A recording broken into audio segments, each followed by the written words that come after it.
and welcome to She Thinks, a podcast where you're allowed to think for yourself. I'm your host, Beverly Hallberg, and on today's episode, we look back at the U.S. withdrawal from Afghanistan in 2021 and how an independent rescue mission led to evacuating 17,000 people from the Taliban's terrorist regime. It's a heavy topic, and it's an important topic. Chad Robichaux joins us, who led this daring operation, and he's the author of the new book called Saving Aziz, How the Mission to Help One Became a Calling to Rescue Thousands from the Taliban.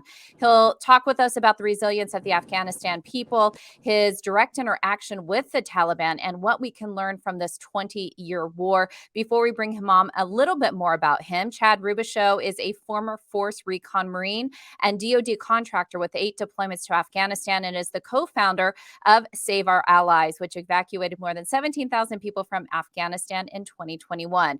And after overcoming his personal battles with PTSD and nearly becoming a veteran of suicide, he founded the Mighty Oaks Foundation, a leading nonprofit serving the active duty, military veteran, and first responder communities with highly successful faith-based combat trauma and resiliency programs. It's a wonderful program that you should check out. Chad, thank you so much for joining us on She Thinks today. Thanks for having me on. And I would like to also say on behalf of everybody listening, we thank you also for your service. It is pretty impressive that you've had 8 deployments to Afghanistan. Before we get into the situation that we found ourselves in the summer of 2021, I know this is a big question, but can you tell me briefly about your time on these deployments and your interaction with the Afghan people? Yeah, well, and my service was a little bit unique and where I really had a lot of interaction with Afghan people. I was a Force Recon Marine, which is Special Operations in the Marine Corps. And then I was selected to be part of a JSOC, Joint Special Operations Command Task Force, and serve with one of the premier Special Operations units in the world. And my job specifically at that unit was called an AFO, Advanced Force Operator. And that means I went out in what's a singleton capacity by myself, in this more like an undercover cop maybe, and to blend in with the local nationals, live with the local nationals. And my job was to go ahead of our unit to do all the clandestine infrastructure to actually put our soldiers on target to capture or kill bad guys. And so the nature of my job working independently meant I have to be working with local nationals. And that gave me a huge exposure to the culture of Afghanistan. I was assigned one interpreter, and for the continuity of operations, I had that same interpreter for all 8 of my deployments. His name was Aziz. Aziz not only was my interpreter, but he became my sole teammate, was trained, vetted, information that I had access to, and he and I went through the mountains of Afghanistan and across the border into Pakistan and did hundreds of missions to put our soldiers on target and go after the bad guys. And so, go ahead. I was just saying, in doing that, when you spend that much time with someone, you're either going to really not like them or you're really going to like them. And with Aziz, he's became one of my most dear friends in my life, and he saved my life multiple times. And when we come back from operation, I didn't go back to base and he went home. I went to his home. His wife Hatra was the first warm meal we got back from coming out of those mountains. And I was there when his oldest son Mashoud and I were born. I held them as babies, so he's family to me. Yeah, and we're talking about a year that's over 20 years. Any insight that you can give us, and I want to talk about your relationship with Aziz, but any insight you can give us and how the Afghan people treated the U.S. Soldiers that were there, also the fact that they're the U.S. base there. Were they happy that the Taliban was pushed out? Was it mixed? How did they view this time in society for them? No, I mean, it wasn't mixed at all. Look, the Taliban was brutal before we went there in September 11th. We went there because of September 11th in the attacks on our World Trade Centers. But really, my heart turned to the Afghan people, learning who they were, the culture that they have there, and the oppression they were under from the Taliban. Women were living under Sharia law and these crazy ideologies where women were not allowed to be educated. They weren't allowed to show themselves in public. They were not allowed really to go outside their homes. And they were, the consequences was either brutal beatings or even executions. And so the women's rights there, the oppression of these people, and the sexual molestation and the deviant things that we saw with women and children, especially little boys and little girls, was just a thing that was just so grotesque. and something that I think the Afghan people were just so happy that the U.S. came in and was able to eradicate the Taliban out so quickly. And then now they had resources coming back in with communication and electricity and school and a right to go to school and be educated, and then medical supplies and resources and access to the rest of the world. The people were very happy. And one of the stories I could share of that kind of puts an exclamation point at that. It was in 2004. I was at Aziz's home, and they had this big party for the 2004 presidential election. I remember being so like, why would they care about a U.S. presidential election? I mean, this was like Super Bowl party, food, people wall to wall, and they were so scared that if President Kerry got elected, that he was going to pull out with the U.S. troops and the Taliban would come back. So they were glued to the television, watching the results and cheering when President Bush had won the election. And it really opened my eyes to how much of an impact America has in a world that we don't even know of. I mean, before I didn't know about Afghanistan before I went there, and just how much of an impact our America has in the world. And the Taliban being gone from Afghanistan just allowed so much opportunity for the Afghan people over the 20 years that we were there. And when we think about Aziz, who was your interpreter, and we know that there were many other interpreters, there are many Afghans who worked with the U.S. military and the U.S. government. What was the risk that they were putting on the line for that? Obviously, we know the Taliban is brutal. What was the likelihood that something bad would happen to them? And were some hesitant to work with the U.S. military and government? Of course, I mean they put their lives on the risk, because as soon as they work for the U.S.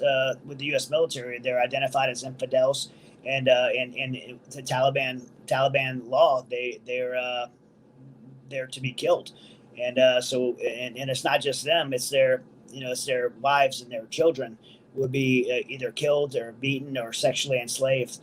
So it's a huge risk. But people like Aziz, I remember Aziz just talking about freedom and democracy, and this is a guy who never even seen freedom and democracy before, but he wanted it for his children, especially for his daughters, to be able to be educated and not be forced into marriage. And he wanted that. He was willing to fight for it, and so many Afghans felt the same way. A lot of people don't know, and it was one of the comments we got during the evacuation was, why are we going to fight for people that won't fight for themselves? And that's just not true. I mean, 60,000 Afghans died. 60,000 Afghan soldiers died in the last 20 years fighting for freedom and for the fellow Afghans, fighting for freedom for their daughters to be able to be educated in schools, fighting for freedom for them to have a chance and through having healthcare and education. And so, and then in addition to the soldiers, hundreds of thousands of Afghans died standing up against the Taliban in that fight. So these were people that were willing to fight for freedom. And and it wasn't them that quit on it when we left. It was I could go into that, but it was definitely us that pulled the rug out from under them. Yeah, and so I want to talk about that. We know that the announcement of the withdrawal and the withdrawal when it happened was in 2021, the summer. Just for context, President Trump, when he was president, had talked about withdrawing as well. From your perspective, being on the ground, working with people who became family, what promises were made to the people who ended up partnering with the U.S. government and helping our military as well. When there were first talks about the withdrawal, how did the people respond? How did you feel about it? Did you think that there was an effective way, or at least a way to withdraw, still keeping a small force there, for example, that would still keep the Afghan people safe? Yeah, it's such an important question. First of all, there was a promise made to our allies in terms process that was promised to them to be able to be on a path to immigration and citizenship to the United States based on their service to America. And this is almost 80,000 Afghan interpreters were promised this, plus their family members. And so when the president announced the withdrawal, the full withdrawal, and again, I think it's really important you pointed out, President Trump started his negotiations with the Taliban, and then President Biden. I didn't agree with either one of those, and I think people are surprised to hear me say that, because I was the veteran surrogate on President Trump's campaign. I didn't agree with him doing that, but no one should have negotiated the release of Bagram Air Force Base to our enemies. Bagram Air Force Base is the most strategic place in the globe between Iraq, Iran, Russia, and China, and was the center point for the last 20 years that's kept America out of a major war, kept America safe. And the entire international community was using that hub to support and advise the Afghan National Army and Afghan National Police. We were doing it with a contingent force of 2,500 to 4,000 troops. So one of the lies I believe that the American people have been told is that we were in this endless war, this 20-year war, and we have to withdraw it sometimes. And that's just, maybe we did it the wrong way. But the truth is, in 2018, we stopped doing that conventional kinetic war with the Taliban, and we had the Afghan National Army doing it. And the entire international community was supporting them, and it was working. It was effective. The world was a safer place, and the Taliban was kept in those mountains of Afghanistan.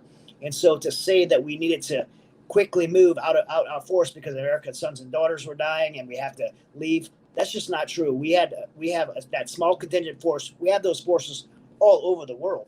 And when we leave, historically, when we've successfully left major conflicts, we've always kept a contingent force in place. World War II, we still have 80,000 troops in Japan since World War II, 40,000 troops in Germany since World War II. We have 35,000 troops in Korea in South Korea since the Korean War, and those have worked. Those have prevented us from being in further wars to have that contingency in place. And so to say that we needed to do a full withdrawal, forfeit Bagram Air Force Base, not by negotiating with our allies and the Afghan government that we put in place for 20 years, but to negotiate with the enemy, and to say that we had to move our 2,500 to 4,000 troops out is just not true, and it's not consistent with how we were so successful in previous wars. Well, I think a lot of us think back to the images that we saw when the withdrawal happened. We think of, first of all, people falling from airplanes, just desperately trying to hold on. I remember the video of watching somebody hold or hand a baby over to a soldier on the other side of the fence.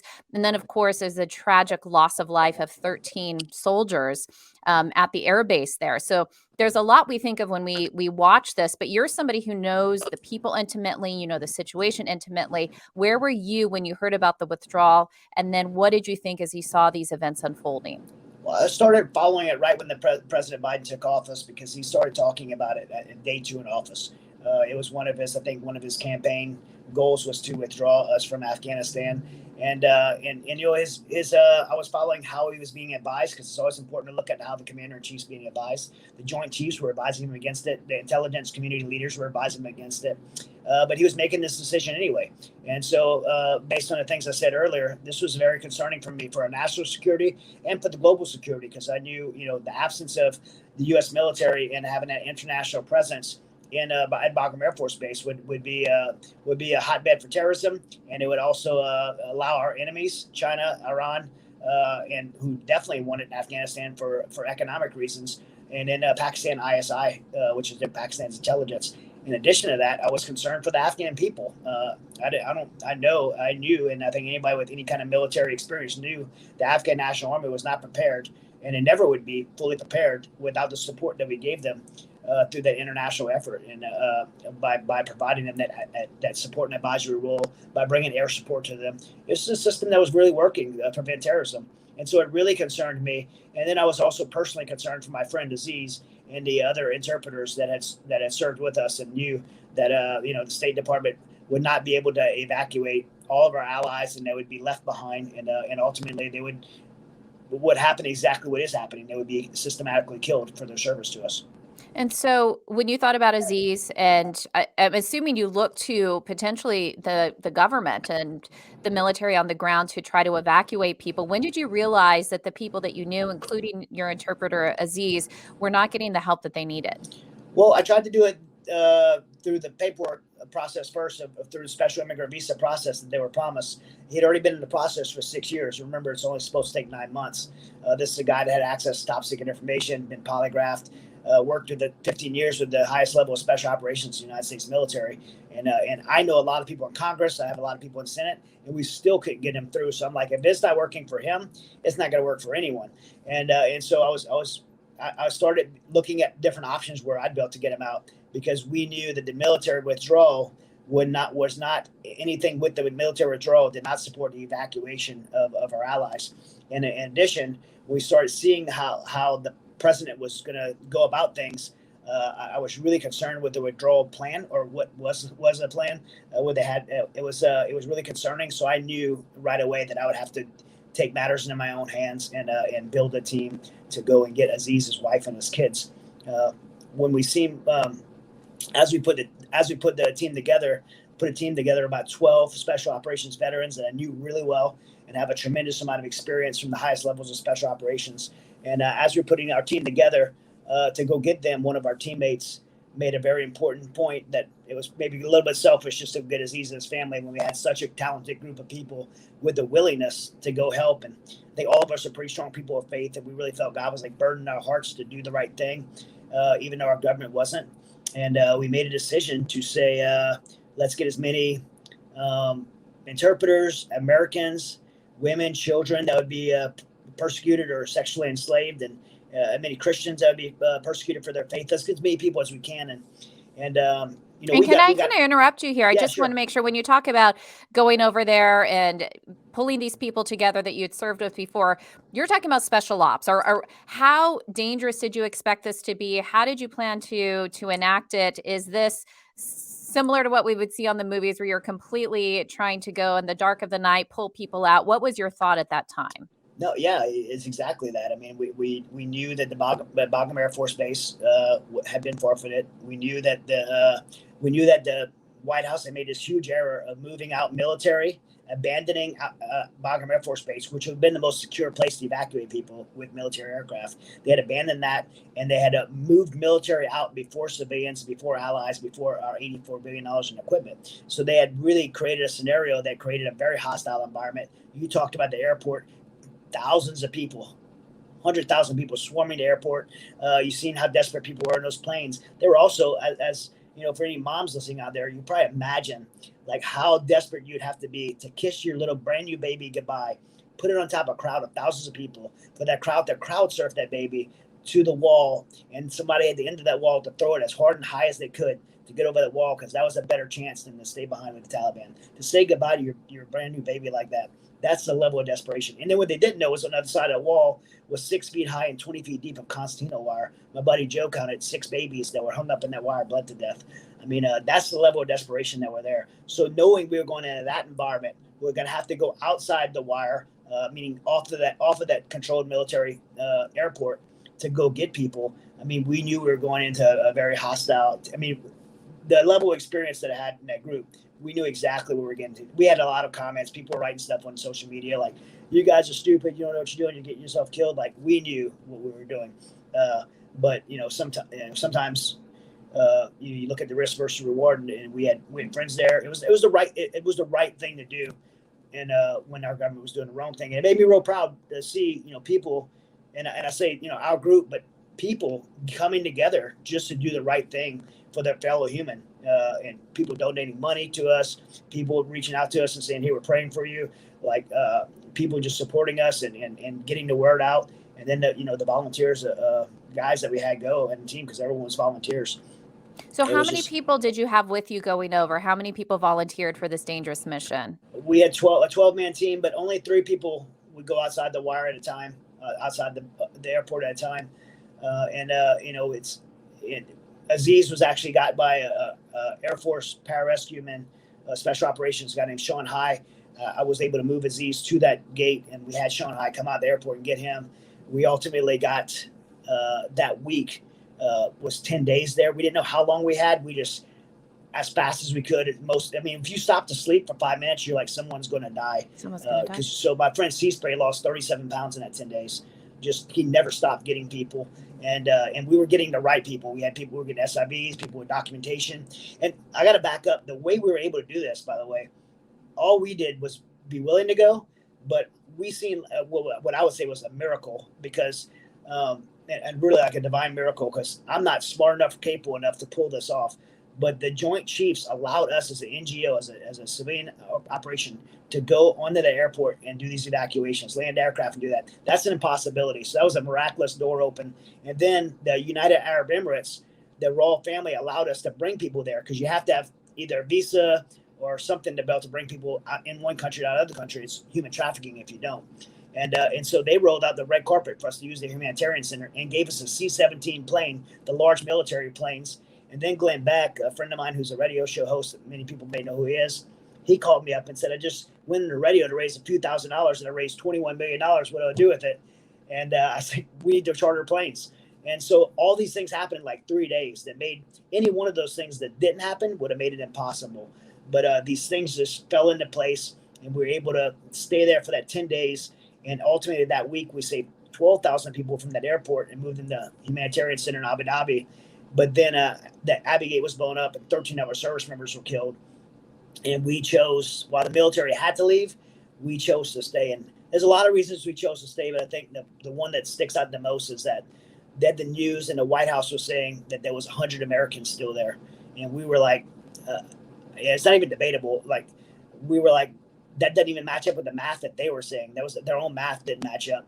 But we knew there were thousands of Americans still there, and it didn't matter to us. However, if we were right and there was thousands, or the White House was right and it was 100, you don't leave an American behind in a situation like that. That's a promise that the United States government has to the American people. If you're in a dangerous situation like this, if you're in a combat environment, we will not leave you behind. And the president even made that promise: we will not leave you behind. And the White House chose to leave Americans behind.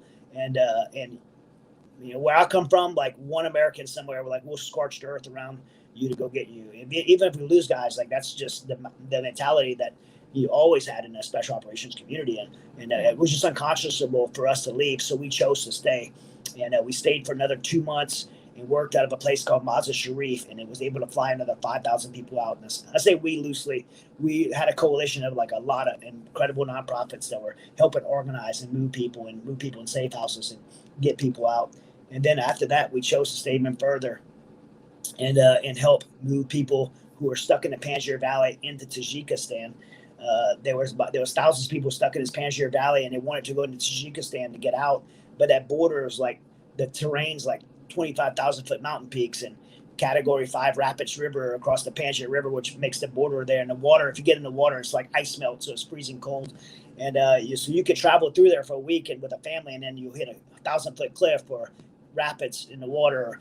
And then the Chinese military was securing that border, and the Russian military was there securing the border. The Tajik military guard, a border guard, was there, and then the Taliban, of course, was like every few hundred yards on that border. So we made a decision to take myself and one other teammate to go into Tajikistan, and we traveled 12 hours through those mountains, got to the border, and spent 10 days on that border. We did about 90 miles of border reconnaissance, and at night we would swim across that river into Afghanistan, and we built 6 routes out and provided that information to some of our government agencies that wanted information, NGOs that were evacuating people, and some of the commandos that were helping move civilians across. And so we were able to provide that vital information to help evacuate more people. So you're talking about how you had to swim across freezing cold water. You had to set up this area to try to bring people back. Obviously, very dangerous. When you first started this, in those first 10 days that you talked about, are you taking helicopters to different portions of the country? Are you also walking into the city that you were in near the air base? And are interpreters going with you each time? How did you coordinate that?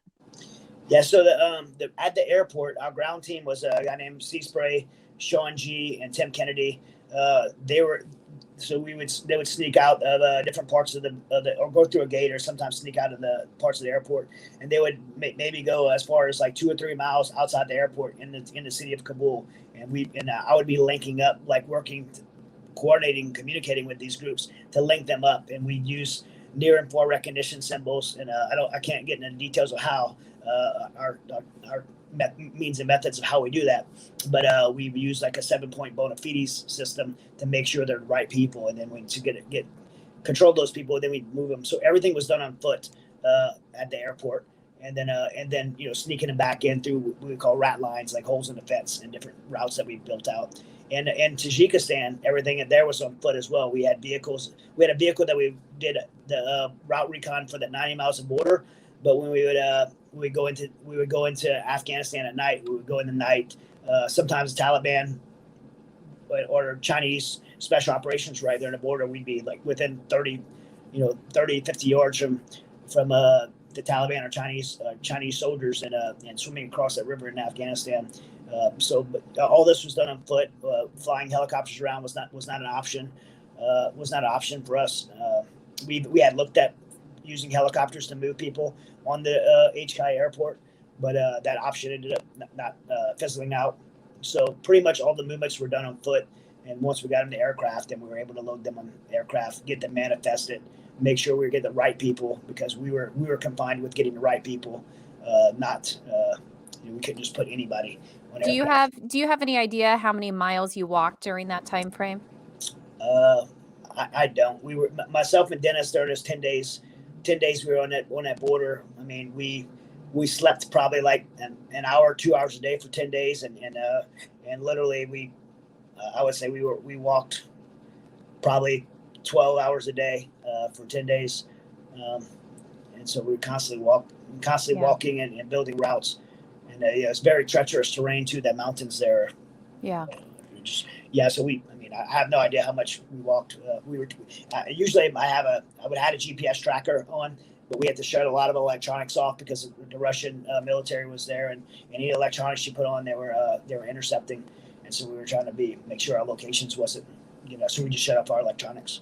And one of the things that is interesting, you were talking as we started the conversation just during the war and your deployments there, you would go into the mountains. I'm assuming you're interacting with the Taliban to a certain extent. Yeah, Maybe that's not the case. Did you yeah. interact with the Taliban during these rescue missions at all? Were they at all willing to let you take people out, or what was that like? No, and during my previous operations, when I was in active military doing these operations, there was oftentimes that interaction with the Taliban, and particularly in my status, I had to interact with the Taliban. But in this scenario, no, we did not at all. The Taliban would have not have been our friends. I think at the airport, the Taliban probably, I would assume, had orders not to mess with any American military-looking personnel because they just wanted us to leave, and the president made this huge mistake to give them a date, so they just had to buy out time.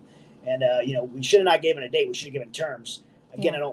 I don't agree with the withdrawal at all. But if you were going to withdraw, you don't give a date. You say when we leave, when we get all of our Americans out, when we get all of our interpreters out, when we get all of our $84 billion in equipment out, when we get all that done, then and only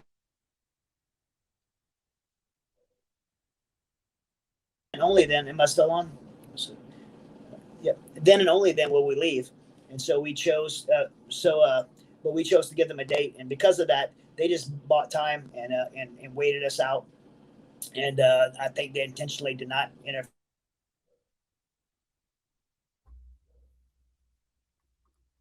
And Chad, yeah, your audio's out just a little bit. I think hopefully we'll cut back in. But a question for you, I was just thinking about this as we're transitioning to going from the rescue where you saved all these people, which is, I would say, providential and amazing on so many different levels. One can't say enough on that. I want to talk about the Taliban itself now that they've obviously taken over Afghanistan. They've been there for over a year. What do you think people should know about them? In my perspective, which is very limited, I think that there is a misunderstanding of the Taliban. People think of them as a rogue terrorist group. Talk about how sophisticated they are and what we should think about them today. Have they been able to grow in power since they've taken over Afghanistan? I'm assuming that answer is yes. Yeah, I mean, the Taliban is a. I mean, they've grown in power and capability, mainly because of foreign governments and intelligence agencies, primarily Pakistan ISI, and which is their Pakistan ISI is like their CIA. And they're supposed to be an ally of ours. I mean, I'll say, and it's probably not popular for me to say among some of my colleagues, the Pakistan ISI in Pakistan as a country is not an ally of the United States. They harbored and trained the Taliban for the last 20 years. And the Pakistan, the Taliban that you've seen come back across that border and occupy Afghanistan is ISI trained Taliban. They know how to use.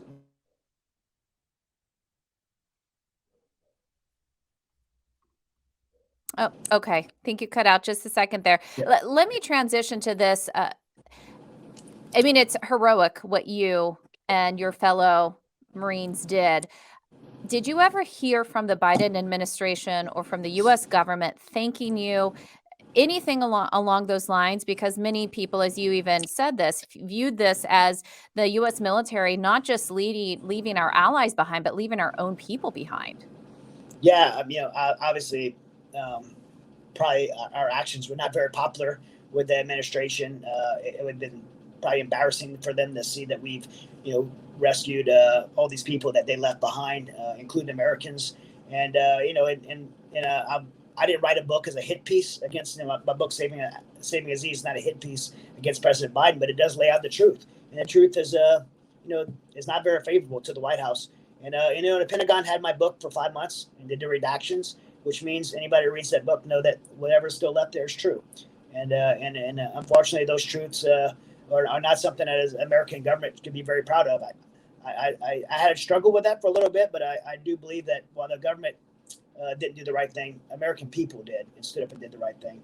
And I'm proud to have been part of that and proud of our teammates and everybody supported us to be part of that. But yeah, I don't think the government is very happy with us, especially the State Department, for having to deal with the aftermath of how many people we did get out and bringing that to the surface.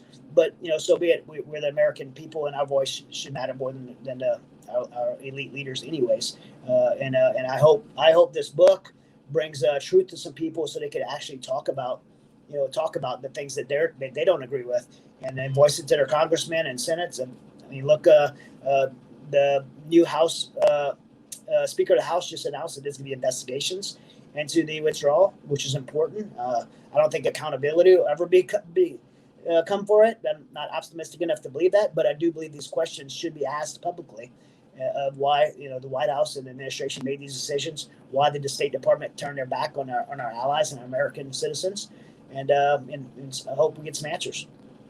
What would you say, just kind of as we're closing the conversation now, what would you say about this 20-year war, what we learned? How do you view the work that you did, considering so many people view this withdrawal as just a complete disaster? How do you place it in your own mind, considering you lost people that you served with and you know how much was at stake?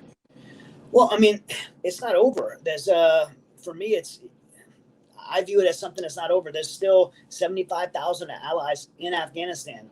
There's and their family members so it's unresolved. There's still 40 million people in Afghanistan, but there's 20 million women and little girls that are going to be sexually enslaved.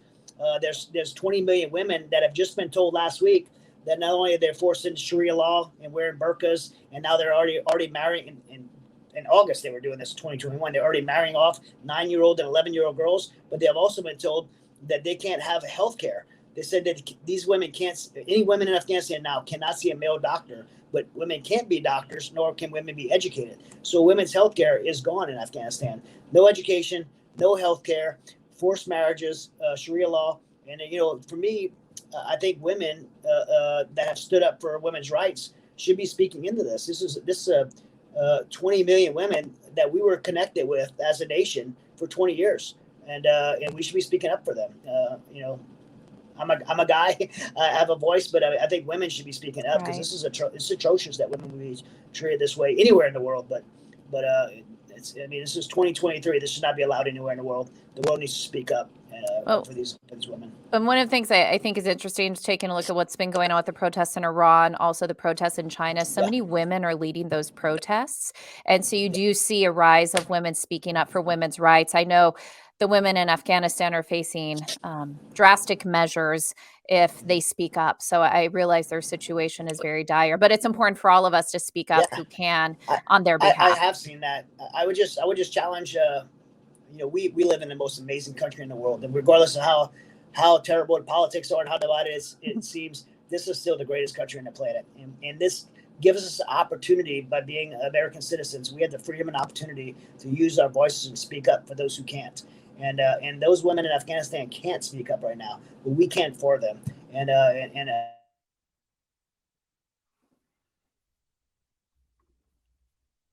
And your audio cut out again. So go ahead. Now I can hear you. I would say I personally like to see more American women speaking up for women in Afghanistan and around the world.